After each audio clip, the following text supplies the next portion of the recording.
It's almost like 4th of July weekend part 2, just without any of the fireworks. I mean, just take a look at this strip. It is already packed and it is just Friday night. The weekend is just getting started. A lot of events that happened last weekend are also happening this weekend, so that's drawing a lot of crowds, and Las Vegas is just packed. All kinds of people in town for all sorts of things. We're just excited to be here, and it's bouncing back. Las Vegas is back. Coming off a huge 4th of July weekend, this weekend is expected to be just as chaotic. Whether visitors are strolling around downtown, We came to see the strip and we went hiking a few different places, but mostly we went walking around downtown and everything, and that's what I was most excited about. or catching a show on the strip, No, the Jabberwockies was spectacular. 10 out of 10 would recommend. I've been watching them for a while, so seeing them perform live was definitely insane. thousands are pouring into town. Ice cold coconuts. Coco Vinny, owner of Coco Taps, expects to sell hundreds of coconuts, not just because the valley is sweltering in triple-digit temperatures. This weekend, it's one of the hottest weekends we've had so far. We got UFC, Conor McGregor fight. UFC's Conor McGregor facing off against Dustin Poirier inside T-Mobile Arena, and it's just one of the events attracting massive crowds. Garth Brooks is performing at Allegiant Stadium. Bruno Mars returns to Park MGM. He performed over the 4th of July weekend just like Dave Chappelle, who will once again take the stage of a sold-out MGM Grand Garden. Most of these events all happening within a 3-block radius, which means locals driving onto the strip should expect heavy traffic and pricey parking. Mandalay Bay, Excalibur, and the Luxor are properties closest to Allegiant Stadium. For 4 or more hours, self-parking is $15, valet for $30. Caesars Entertainment Resorts are charging $18 for 4 or more hours, $35 for valet. Some visitors are finding rideshares and taxis as best options for cruising around Las Vegas, and Allegiant Stadium is recommending using rideshare or RTC this weekend. And we have a list of several events on our website. Just go to ktmv.com. Again, this is supposed to be a packed weekend, so just remember to pack your patience. Reporting, Rachel Moore, 13 Action News. I'm Amy Abdel-Sayed. This weekend is a good reminder that Las Vegas is not only back in business, but it also has a little something for everyone. I'm with Rachel Moore, who stopped by the strip area today. And so what's happening, Rachel? Well, it's hot outside for sure, but there were still a lot of people packing the strip. People from Chicago, people from Kansas, just all over wanting to come. Vegas is open. It's a great destination site, and it's almost getting back to the old feeling that we had before the pandemic happened. So what kind of events are happening? There are so many events going on. I'm calling this 4th of July part 2 just because there are a lot of events that are happening, that happened last weekend, that are also happening this weekend, like Bruno Mars and Dave Chappelle. They performed last weekend. They're performing this weekend again at the same spots, Park MGM for Bruno Mars, and Dave Chappelle is performing at another MGM resort, the MGM Garden, in front of a sold out crowd. And then, of course, you have Garth Brooks over at Allegiant Stadium. Of course, you have the UFC fight going down at T-Mobile Arena, and then USA Basketball is in town. So just everything seems to be happening this weekend, and it's not even a holiday weekend. It's just a regular weekend in Vegas. Yeah, no kidding. That's a huge spectrum of diversity for the type of events. You spoke to quite a few tourists that were near the strip. I'm just wondering if the tourist crowd kind of reflects that. Absolutely, because I spoke to one kid and his mother, and they went to go see Jabberwockies. That's a hip hop kind of show, right? Garth Brooks is in town. I spoke to a family who came into town to see specifically that country music concert.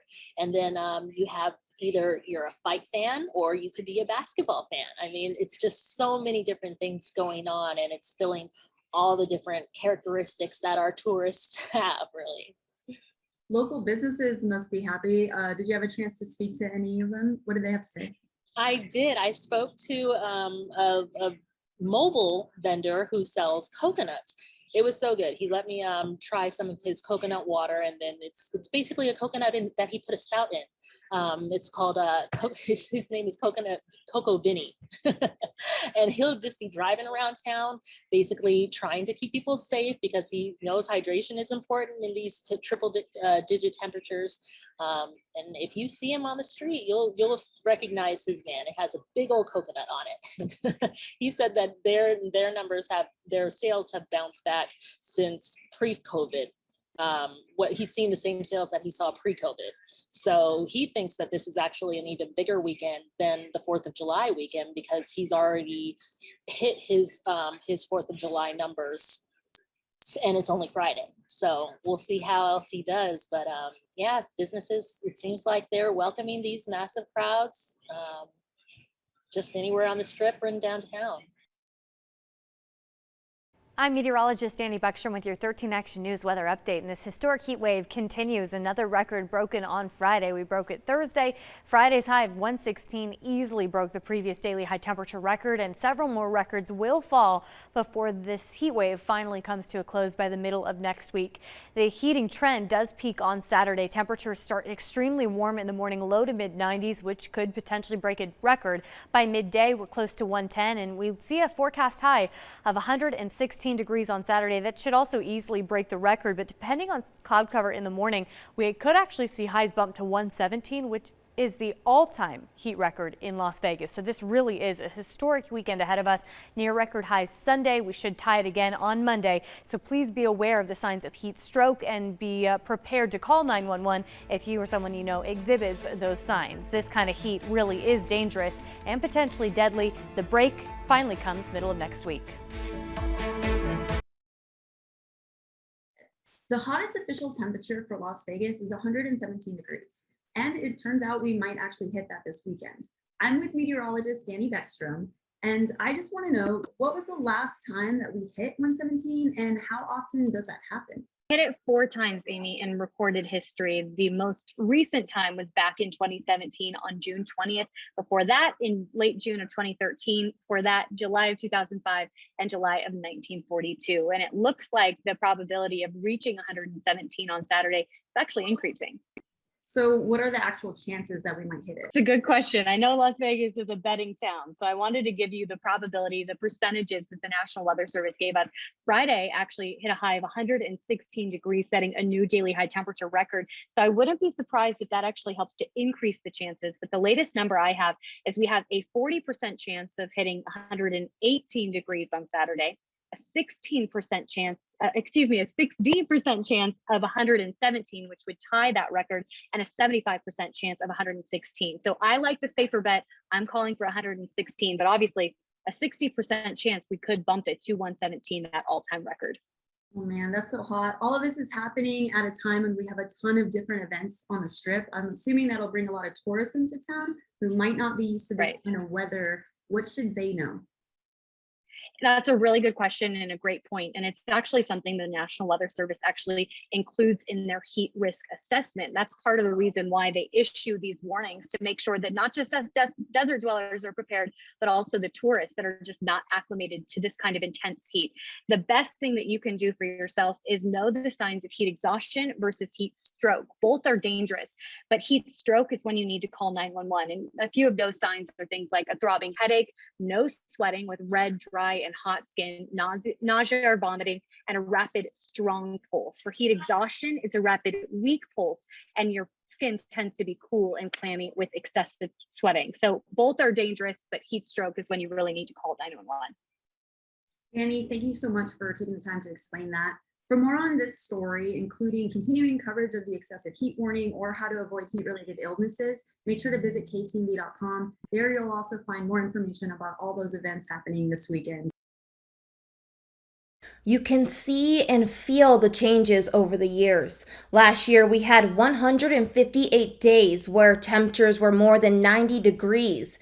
That's 27 degrees above the annual average. So far this year, we've hit 57 days, and it's only the beginning of July. The city's all-time high record is 117. This heat event in particular, and why it's more attention grabbing, is because the probability of reaching that is not a low chance. So we're close. There isn't a simple direct cause for the increase in temperatures. There are many atmospheric and climate variables to consider. However, a top source is the urban heat island effect. Development has increased rapidly over the past few decades and is on track to grow.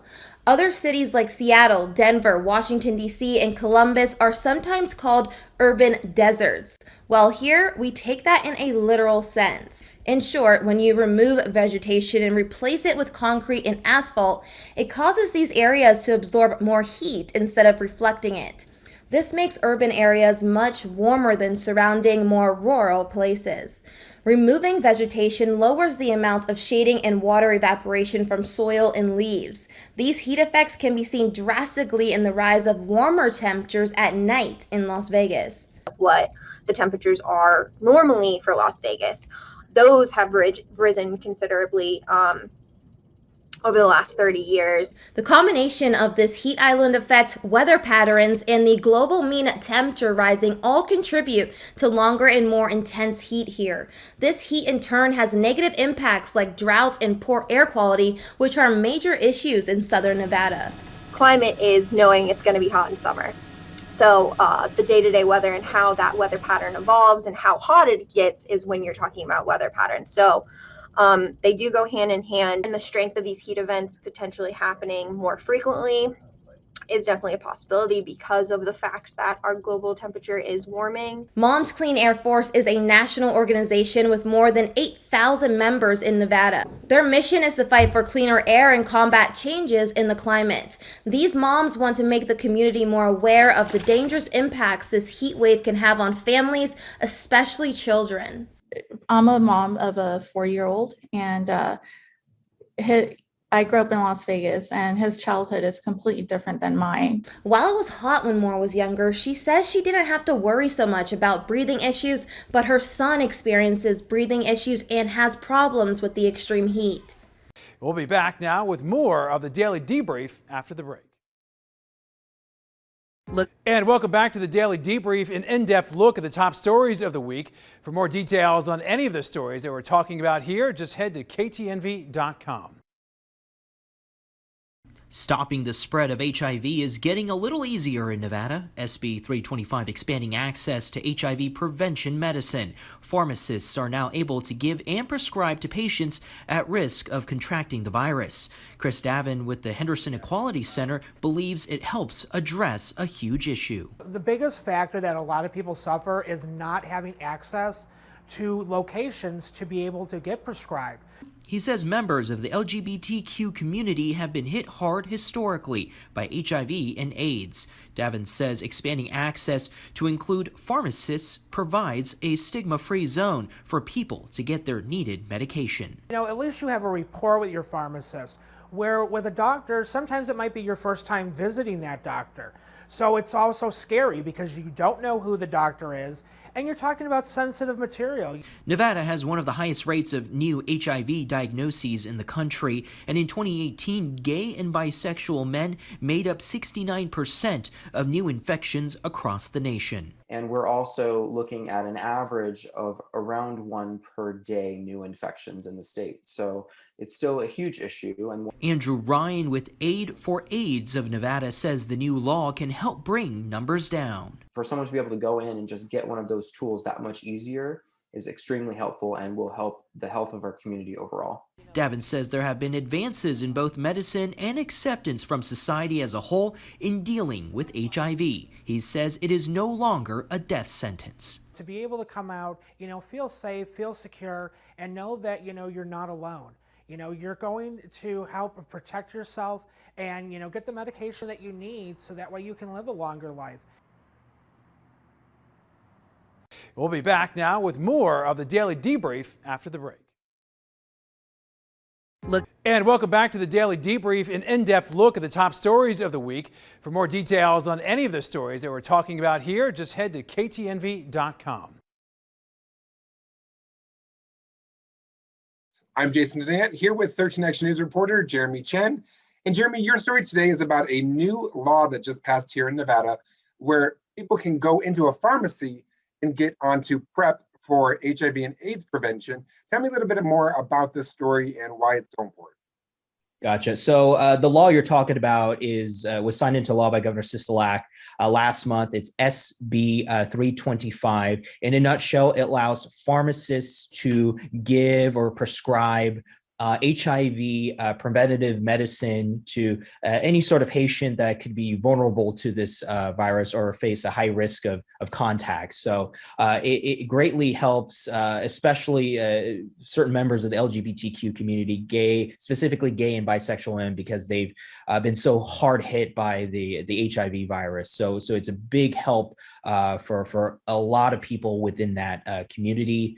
As far as the pharmacists themselves, it's not like they can just give you the medicine. They have to be certified by the state. So once they're able to do that. Now, you did speak with a representative from AFAN in your package. What does AFAN and organizations like them feel about this law passing here in Nevada? Of course. First of all, they're thrilled that this is now the law of the land here in Nevada, that, pharmacists can actually be able to give, this medicine to any sort of individual. It's especially important for gay and bisexual men because at a pharmacy, from what they told me, it's much more of a stigma-free zone compared to, say, like going to your doctor and, talking about a lot of sensitive stuff about why you might need it. Whereas you go to the pharmacy, it's more of, okay, I just need to pick up this medicine along with my cold medicine, Tylenol, whatever, you just go and do that. One of them basically said, you have more of a rapport with your pharmacist than, say, your doctor, where you might going to have awkward conversations. So they're absolutely thrilled with it. And the fact that it was basically nearly unanimous, it just says it all right there. Did you get into any conversation in regards to, is this kind of the law that's been being passed in other states, or is Nevada kind of on the forefront of this kind of law? So as far as I know, Nevada has pretty much been like one of the first states to actually do something like this. In a way, Nevada could be kind of a pioneer as far as like letting other states follow its lead to allow pharmacists to prescribe this particular medication.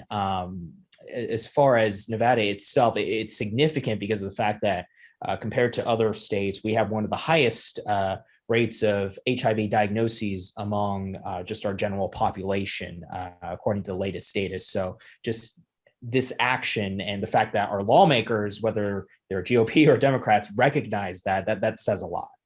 We'll be back now with more of the Daily Debrief after the break.